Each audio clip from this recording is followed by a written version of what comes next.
기도하시면서 수요 성경 공부 시작하겠습니다. 우리의 삶을 주관하시고 섭리하시는 좋으신 아버지 하나님, 우리 한국의 명절 설을 잘 보내게 하여 주시고 또 수요일 아침 말씀을 배우기 위하여 오늘 이 자리에 함께하게 하시니 감사를 드립니다. 오늘은 또 미국 사람들이 지키는 그라운드 허그데이, 이제 겨울이 지나 봄을 맞이하는 시기에 우리가 접어들었습니다. 우리 마음과 생각도 봄의 꽃처럼 활짝 펴지어 나가게 하여 주시고 또한 가을의 풍성한 열매를 거두게 하여 주시옵소서. 이제 성경 공부를 시작하려고 합니다. 이 자리에 주의 성령이 함께 하여 주시옵소서. 예수님의 이름으로 기도드렸사옵나이다. 아멘. 우리 찬송가 338장입니다. 338장 찬송하겠습니다. 내 주를 가까이 하게 함은 십자가 짐 같은 고생이나 내 일생 소원은 늘 찬송하면서 주께도 나가기 원합니다. 내 고생하는 것 옛 야곱이 돌베개 베고자 갔습니다. 꿈에도 소원이 늘 찬송하면서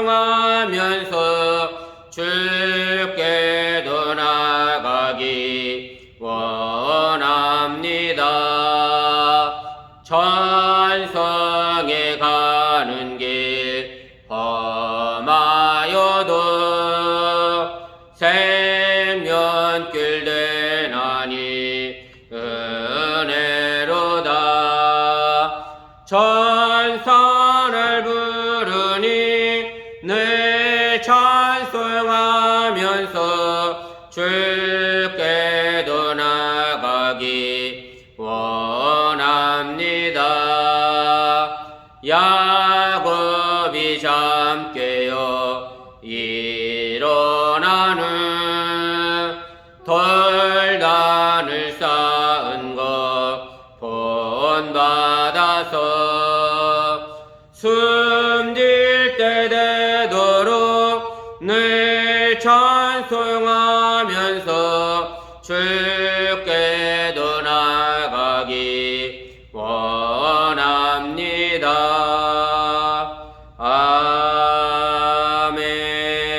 아멘. 우리 찬송 한 장 더 하겠습니다. 357장입니다. 357장 찬송 한 장 더 합니다. 주 믿는 사람 일어나 다 힘을 아파요. 이 세상 모든 마귀들 다쳐서 멸하세. 저 앞에 오는 적군을 다 싸워 이겨라. 주 예수 믿는 힘으로 온 세상 이기네. 믿음이 이기네. 믿음이 이기네.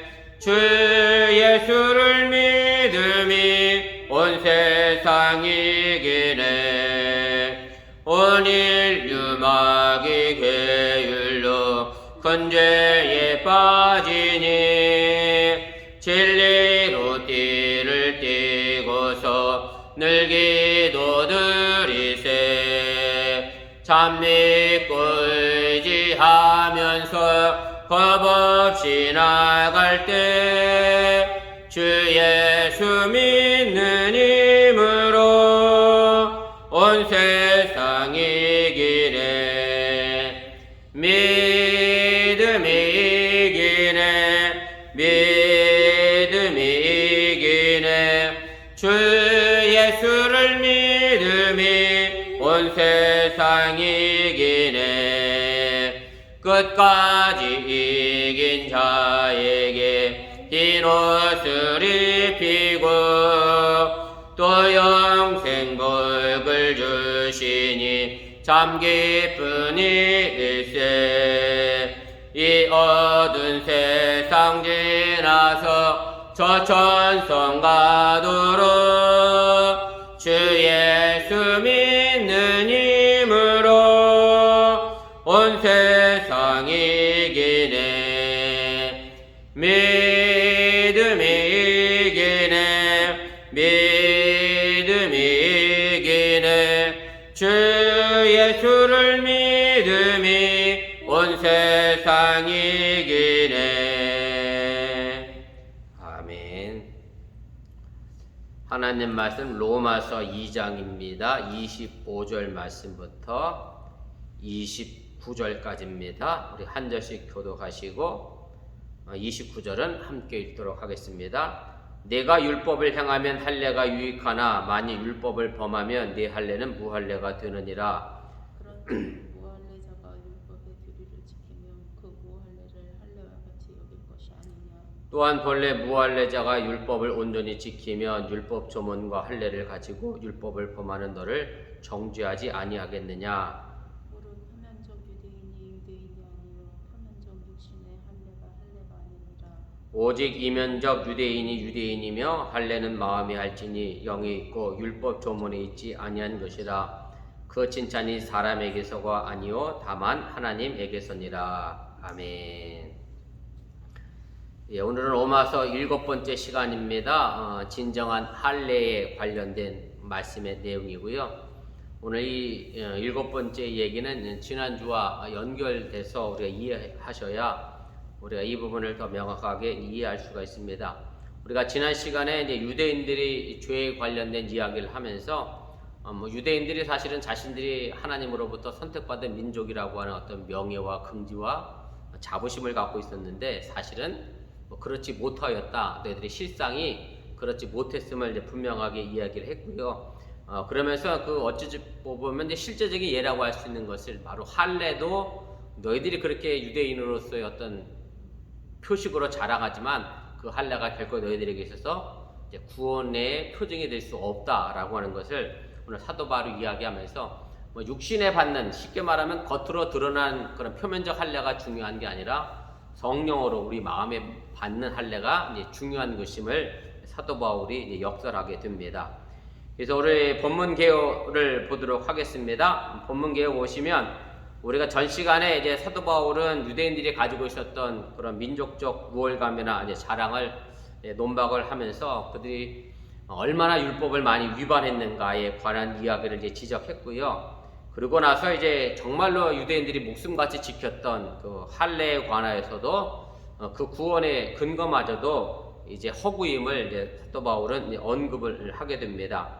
유대인들은 특별히 할례를 하나님께서 유대인들을 사랑하는 어떤 표식으로 이제 주셨다라고 이제 생각을 하게 되는데, 바울은 이제 이런 유대인들의 주장에 관하여 이제 두 가지를 이야기를 하게 됩니다. 그 첫째는 할례는 이제 특권이뿐만 아니라 그 특권에 주어진 책임도 있어야 한다. 항상 모든 일이 그렇죠. 자유도 우리에게 그 책임에 관련된 자유가 함께 있어야 그것이 진정한 자유지, 책임이 따르지 않은 자유는 우리가 방종이라고 이야기하는 것처럼 이제 할례는 이제 특권뿐만 아니라 그에 따를 책임을 반드시 동반해야 한다라고 하는 얘기고, 그 다음에 할례도 결국은 하나님께서 율법 가운데 한 부분으로 주셨기 때문에 할례가 온전하려고 하면 결국은 그 율법을 온전히 지켰을 때만 그 할례도 유효하다라고 하는 것을 이제 이야기를 하게 되는데, 그런데 이제 문제는 뭐냐면 율법을 온전하게 지킬 만한 사람이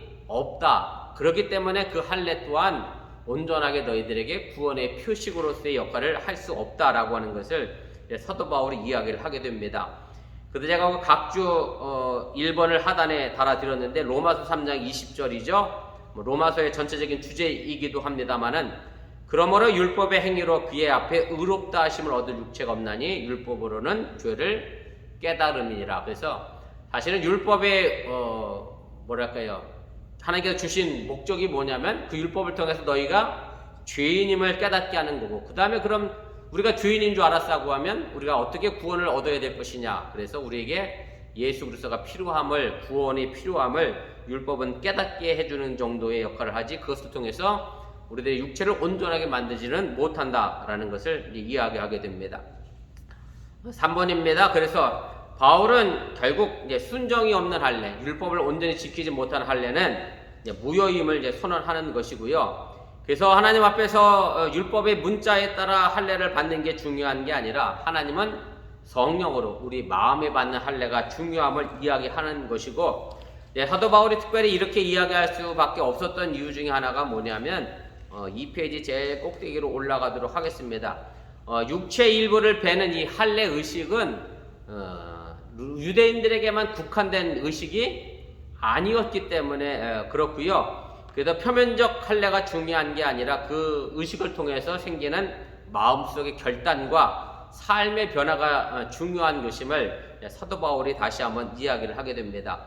그래서 예레미야 9장 25절부터 26절까지 있는 말씀인데 각주 2번입니다. 하단에 거기에 보면 유대인들만 할례를 받았던 것이 아님을 보게 됩니다.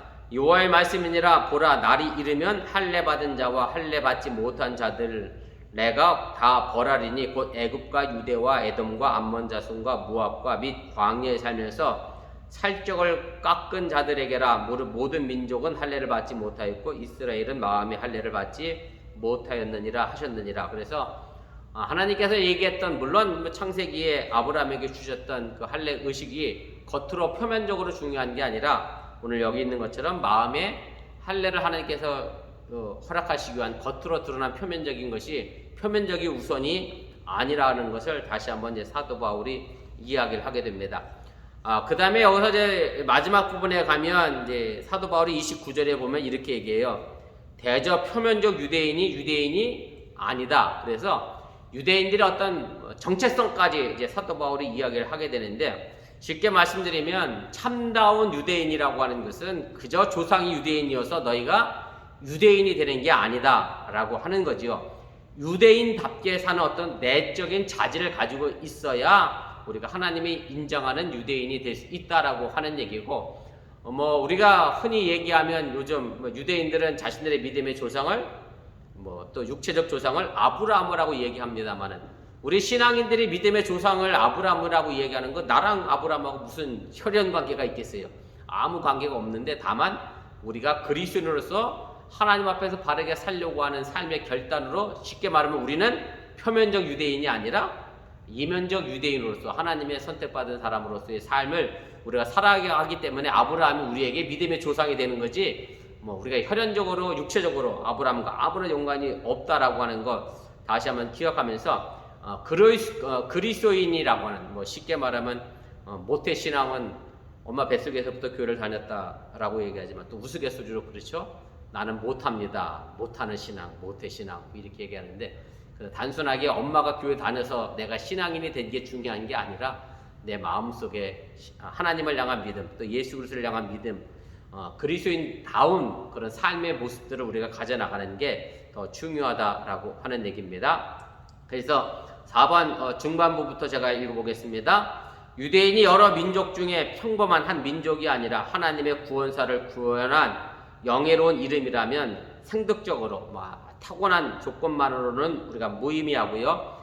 이와 별도로 그 영에 걸맞는 영적인 위상이 우리에게 요청된다라고 하는 얘기고, 그렇지 못할 경우가 되면 유대인은 할례를 받았지만 결국 하나님으로부터 무할례자라고 그러니까 심판받을 수밖에 없다라고 하는 것을 우리에게 이야기하면서, 또 겉으로는 할례를 받지 못했지만 그러나 마음으로 할례를 받아서 이면적 유대인이 되는 이방인들보다 더 못할 수도 있다라는 것을 사도 바울이 이야기를 하게 됩니다.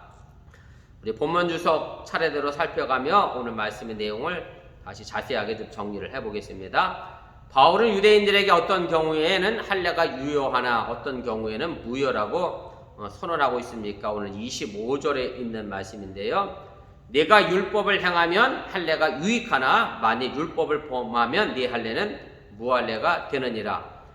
결론적으로 얘기하면 간단합니다. 율법을 온전하게 지킬 때 할례가 유효한 것이지 그렇지 못하면 할례가 무효가 될 수밖에 없다라고 하는 얘기고요. 그래서 이 당시 할례라고 하는 것은 뭐 유대인의 정체성을 나타내는 아주 중요한 표지로 인식되어졌고, 뭐 이미 창세기에 나와 있는 것처럼 하나님과 아브라함이 이제 할례를 통해서 새로운 언약 관계를 맺어가게 되는 것이고요. 그래서 유대인들 남자들이면 태어난 지 꼭 8일 이내에 할례를 행해야 했고, 그렇지 않으면 뭐 멸망의 자식으로 그렇게 생각하고 이해가 됐다라고 하는 얘기입니다. 그래서 이방인이 구원의 백성이 되기 위해서는 반드시 할례를 받아야 했음을 이야기하게 되고요. 그래서 실제로 초대교회에서 사도 바울이 이방인 그리스도인들을 향하여 또 유대인들 그리스도를 향하여 중재했던 것 가운데 하나가 뭐냐면, 자꾸 유대인 기독교인들이 이방인 기독교인들에게도 뭐를 강요를 했느냐면 할례를 자꾸 강요했잖아요. 그래서 사도 바울은 그렇지 않다, 할례를 겉으로 받는 게 중요한 게 아니다라고 하면서 결국 이방인 기독교인들의 편에 서서 할례에 관한 것을 변호를 했습니다만, 뭐 그렇다고 뭐 사도 바울이 할례를 안 받은 사람은 아닙니다. 그러나 그것을 가지고 겉으로 드러나는 어떤 표식을 가지고 강요해서는 안 된다라고 하는 얘기인데, 그러나 구약 시대에서는 그렇게 이방인들이 하나님의 백성이 되기 위해서는 반드시 할례라고 하는 과정을 이제 거쳤다라고 하는 얘기고, 그래서 이것이 유대인으로서 자신들이 어떤 뭐랄까요, 요즘 얘기하면 국적을 취득한 것처럼 생각되는 그런 표식으로 이해를 됐다라고 하는 얘기입니다. 그 다음에 후대 납비들의 이제 가르침에 의하면 뭐 할례가 절대적으로 내세에 참여하는 아주 중요한 이제 보증수표로 해석이 됐고요. 아까도 말씀드렸지만 할례는 유대인들만 가지고 있었던 표식은 아니었는데, 이제 후대 랍비들을 통해서 유대인들에게는 더욱 중요한 것으로 이제 인식이 됐고, 뭐 그래서 사실은 2차 세계대전 때도 유대인들을 골라내는 과정 중에 바로 이 할례 여부를 판단했는데, 그러면서도 불구하고 그 시대도 할례를 했잖아요. 왜냐하면 할례를 하면 자신이 유대인으로 발각돼서 죽을 수도 있다라고 하는 것을 알면서도 할례했다는 얘기는 그만큼 이 할례가 유대인들에게 있어서 중요한 표식이었다는 것을 우리가 이제 보게 됩니다. 가로 2번입니다. 그래서 2번 했군요. 3번으로 가겠습니다. 그래서 이로써 할례라고 하는 것은 할례란 곧 유대인, 무할례란 곧 이방인이라고 하는 그런 개념으로 이제 통용이 됐고, 이런 점을 연구해 둔다라고 하면 초대교회 속에서도 아마 할례는 유대인, 또 무할례는 이방인, 이런 식의 구분이 될 수 있었다라고 하는 것을 우리가 알게 됩니다. 우리 3페이지 쪽으로 쭉 올라가도록 하겠습니다. 3페이지의 제위 가로 4번입니다. 그래서 바울은 할례에 담긴 어떤 민족적 전통과 그것이 하나님에 의해 제정된 신성한 규례라고 하는 것은 물론 인식하고 있고, 그래서 할례가 가치가 없는 것이다, 소중하지 않다라는 것을 이야기하는 것은 아니고요. 정말로 그것이 구원의 표식이 되려고 하면 율법을 반드시 지켜야 한다라고 하는 전제 조건을 이야기를 하고 있는 겁니다. 그것이 바로 가로 5번에 있는 얘기고요. 그래서 할례라고 하는 것이 율법 전체와 바꿀 수 있는 것이 아니라고 하는 얘기고, 결국 할례도 율법의 일부분이기 때문에 우리가 율법을 지켜야 할례도 의미가 있는 거지, 율법은 다 안 지키면서 난 할례 받았기 때문에 난 구원받는다 라고 하는 유대인의 잘못된 인식을 오늘 사도 바울이 이제 깨트리고 있다라고 하는 얘기입니다. 그래서 6번, 7번 제가 함께 읽어가도록 하겠습니다. 율법을 완전히 지키지 못할 경우 할례는 그저 과시용으로 이제 전락되는 것이고요. 그래서 원래 의도된 그 유익함이 온전하게 발휘될 수 없다라고 하는 것을 이야기하는 거고, 할례도 결국 하나님의 명령이고 율법 주수도 하나님의 명령이기 때문에 할례보다 율법을 온전하게 지키는 것 가운데 할례를 행하는 것이 맞는 것이지, 그 반대가 되어져서는 안 된다라는 것 우리가 다시 한번 기억하시면 좋겠습니다. 7번입니다. 그래서 할례가 단순히 신체 일부를 잘라 표시내고 이를 자랑 삼는 수준이라고 하면 유대인의 할례나 이방인의 할례나 무할례나 아무런 차이가 없고, 이것이 구원과도 직결되는 어떤 효능도 없다라고 하는 얘기고요. 할례가 유익하기 위해서는 적어도 이를 통해 하나님이 의도한 율법을 온전히 지켜내는 일에 일관되게 신실하게 정말로 그 율법을 향하는 삶의 모습으로 우리가 보여줘야 되고, 그 모습이 뒤따라져야 한다는 것을 우리가 기억하시길 바랍니다. 그래서 사실은 이것이 뭐 할례라고 되어 있습니다만은 우리 기독교인도 좀 깊이 좀 생각해야 될 아주 중요한 문제고요.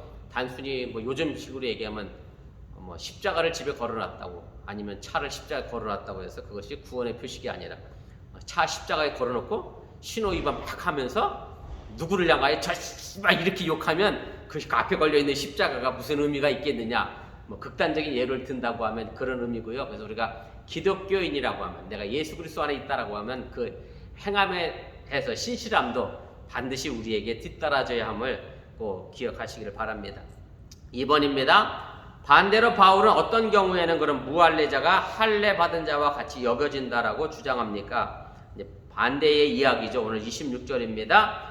그런즉 무할례자가 율법의 규례를 지키면 그 무할례를 할례와 같이 여길 것이 아니냐. 그래서 결론적으로 얘기하면 할례를 받지 못한 이방인이라 할지라도 율법을 온전하게 지켜낼 수 있다고 하면 그 사람은 할례 받은 자로 인정된다라고 하는 얘기고요.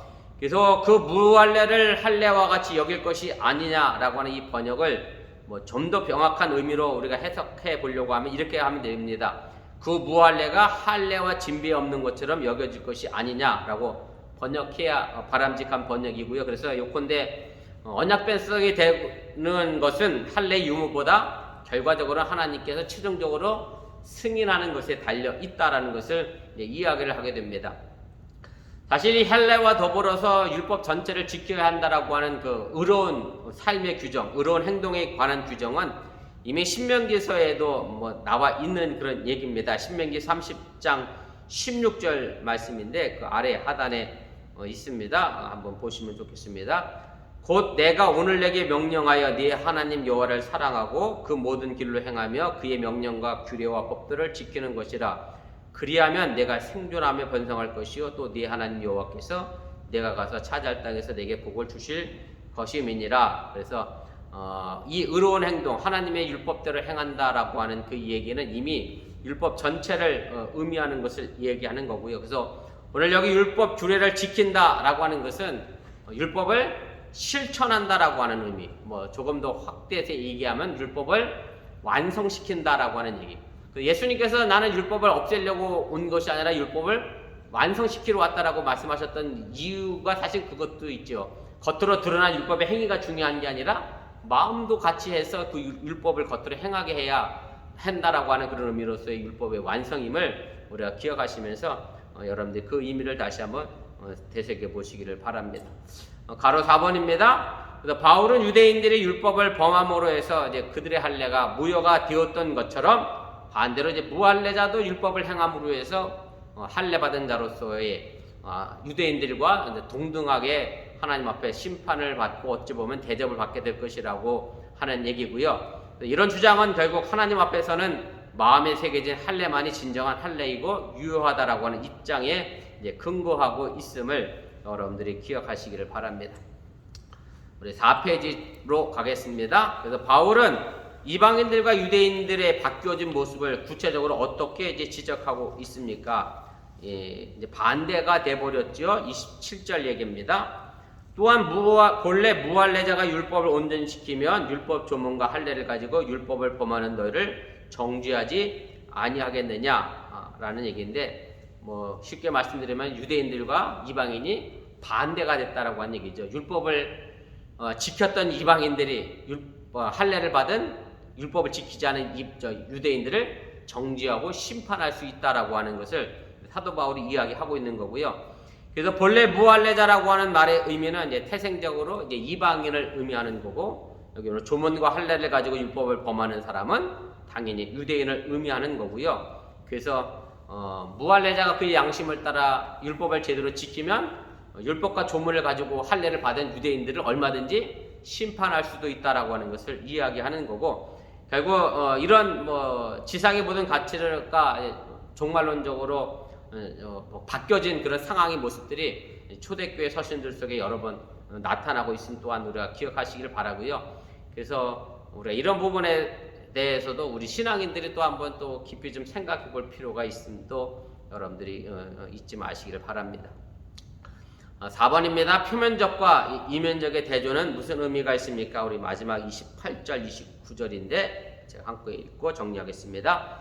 무릇 표면적 유대인이 아니요 표면적 유신의 할례가 아니니라. 오직 이면적 유대인이며 할례는 마음에 할지니 영에 있고 율법 조문에 있지 아니한 것이라. 그 칭찬이 사람에 있어가 아니요 다만 하나님에게서니라.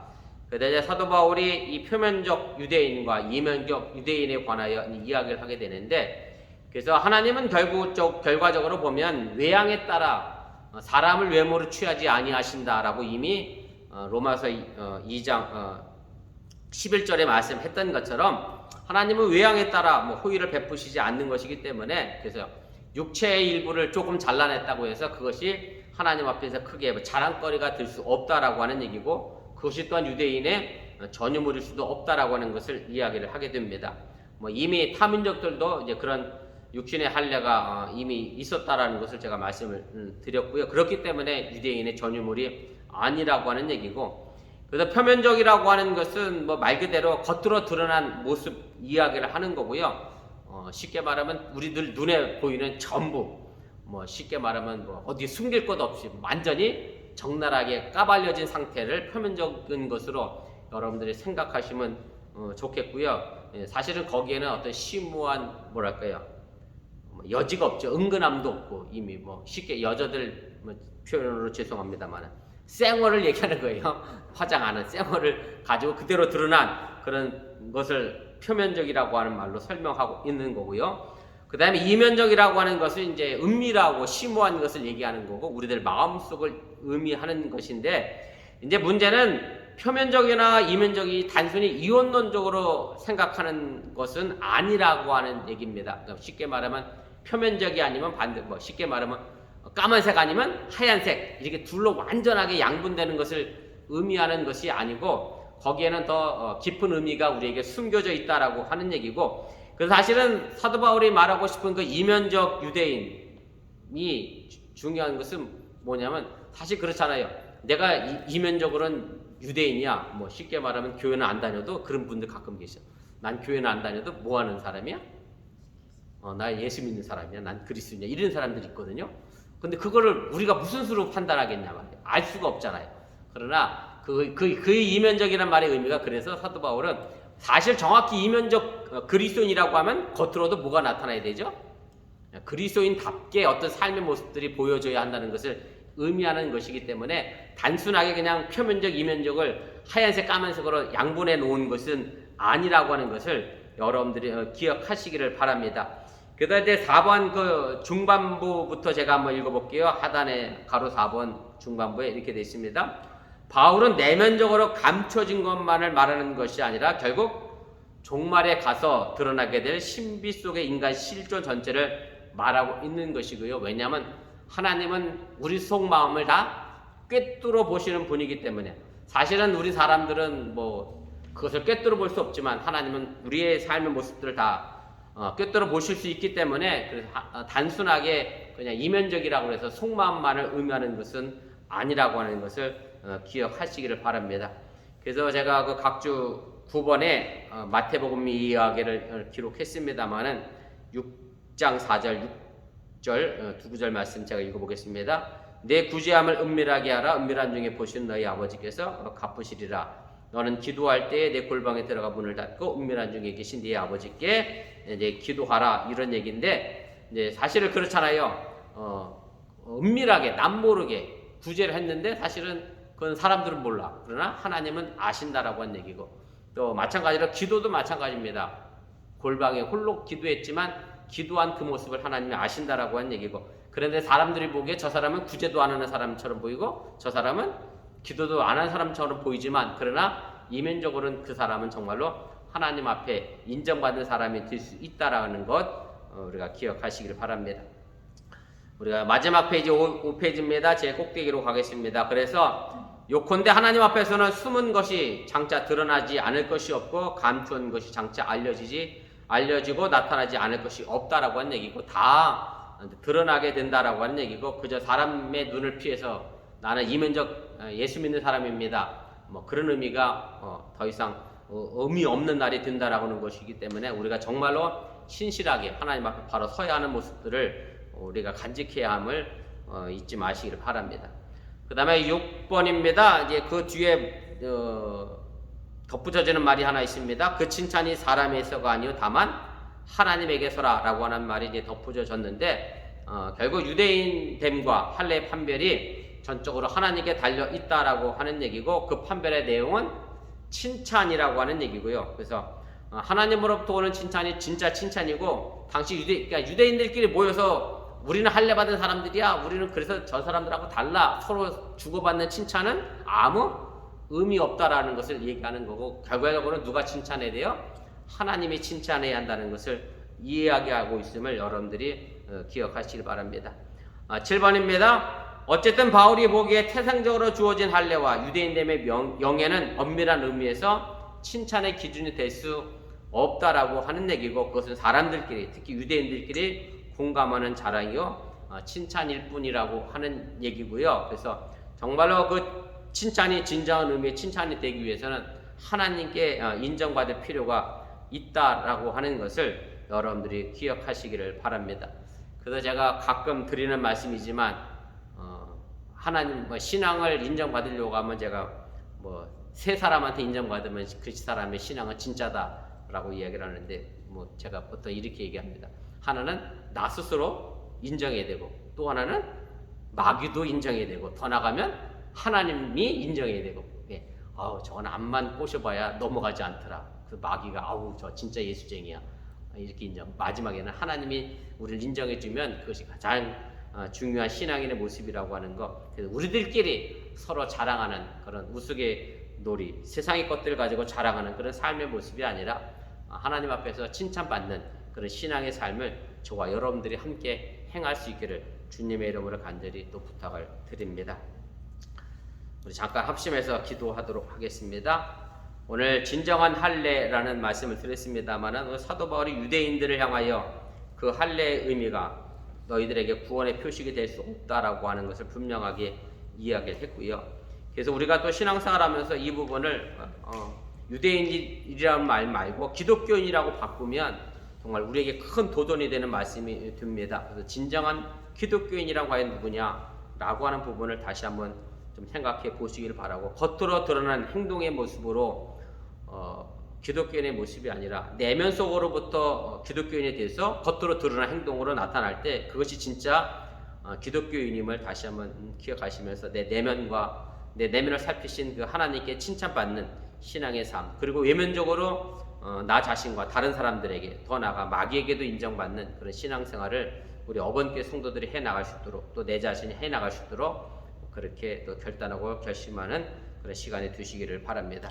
잠시 기도하겠습니다. 사랑의 하나님, 오늘 시간에 부족한 종이 잠시 말씀을 가르쳤습니다. 오늘 사도 바울이 유대인들을 향하여 너희들이 받았던 그 할례가 진정한 할례가 되기 위해서는 온전히 율법을 지켜야 한다. 그러나 온전하게 율법을 지킬 수 있는 사람은 이 땅에 아무도 없기 때문에 너희들의 할례가 진정한 구원의 표식이 될 수 없다라고 하는 것을 분명하게 깨우쳐 주고 계십니다. 더 나아가서 이것이 유대인들을 빗댄 날이 아니라 우리 기독교인들에게 그 마음과 생각들을 우리가 바꿔서 우리가 정리해 본다라고 하면, 우리가 하나님 앞에 나와 예배 드리는 것 그거 가지고 겉모습만 가지고 정말로 우리가 기독교인이다라고 말하기가 어려울 수 있다는 사실을 다시 한번 기억하면서, 내 마음속에 주님께서 주시는 마음과 성령의 인도하심을 따라 겉으로 드러난 행동을 통해서 기독교인의 표식을 나타내 보일 수 있도록 인도하시고 함께하여 주셔서 그것이 진정한 의미의 기독교인임을 다시 한번 기억하게 도와주시고, 예수님께서 주여 주여 하는 자마다 천국에 갈 것이 아니라 하나님의 아버지의 뜻을 행하는 자라야 천국에 갈 수 있다라고 말씀했던 것을 기억하면서, 우리 마음속에 주님을 향한 믿음을 가지고 정말로 주님의 뜻을 또한 이 땅에 행함으로 옮겨나갈 수 있는 진정한 신앙인의 삶의 모습들을 우리가 간직할 수 있도록 인도하시고 함께하여 주셔서, 물론 그 길이 쉬운 길은 아닙니다. 힘들고 어려운 길임을 너희들이 너무나 잘 알고 있습니다. 정말 우리가 저 천국에 갈 때까지 이 모든 과정의 여정들을 주님께서 지키시고 인도해 주시길 원하며, 이런 과정 속에 여러 가지 모양이 우리들을 유혹하고 우리들의 삶을 힘들게 하지만, 그러나 꿋꿋하게 하는 순례자처럼 저 천국에 도달할 수 있도록 우리들의 신앙과 삶을 지켜낼 수 있도록 인도하시고 함께하여 주시면서, 우리 어번교회가 그렇게 진정한 기독교회로 거듭나는 믿음의 아름다운 아버지 하나님의 구원의 공동체가 되어지게 도와주시고, 우리 어번교회에서 함께 신앙생활하는 모든 이들이 겉으로 드러난 기독교인이 아니라 정말 이면적 기독교로서 신령한 모습들을 이 세상에 보여줄 수 있도록 인도하시고 함께하여 주시면서, 이 앞에서 말씀을 가르치고 있는 부족한 종부터 시작하여 이 말씀을 듣는 모든 성도들이 마음과 생각을 같이 하여 함께 신앙생활을 그렇게 만들어가게 도와주시고 정말로 우리 어번교회가 많은 사람들로부터 칭찬받는 교회, 더 나아가 하나님께 칭찬받는 교회, 더 나아가 마귀에게도 인정받는 그런 하나님의 교회가 되도록 인도하시고 함께하여 주시옵소서. 사랑의 하나님, 이제 말씀을 배우고 세상을 향하여 나아갑니다. 우리가 진정한 기독교인이란 다시 한번 무엇인가 생각해 보게 하여 주시고 사도 바울이 얘기했던 진정한 할례의 의미를 우리들 마음속에 새겨나가도록 함께하여 주시옵소서. 코로나 팬데믹이 여전히 우리를 힘들게 합니다. 학교에 가고 있는 자녀들의 건강, 또 직장에 나가고 있는 사는 남편들의 건강 강건함으로 지키시고 인도하여 주시려 원하며 하루속히 이 코로나 팬데믹 상황이 종식되게 하여 주시고 우리가 온전하게 마음과 생각을 같이 하며 교제하고 또한 나누고 봉사하며 그렇게 함께 찬양하고 예배하는 날이 올 수 있도록 주여 돌보시고 인도하여 주시옵소서. 이 모든 말씀 예수님의 이름으로 축복하며 기도드렸사옵나이다. 아멘. 하늘에 계신 우리 아버지여, 이름이 거룩히 여김을 받으시오며 나라의 임하오시며 뜻이 하늘에서 이루어진 것 같이 땅에서 이루어지이다. 오늘날 우리에게 일용할 양식을 주옵시고 우리가 우리에게 죄진 데를 사하여 준 것 같이 우리들을 사하여 주옵시고 우리를 시험에 들게 하지 마시옵고 다만 하길 수고하옵소서. 대개 나라와 권수와 영광이 아버지께 영원히 있사옵나이다. 아멘. 감사합니다. 성경 공부를 마쳤습니다. 건강한 모습으로 주일에 뵙겠습니다.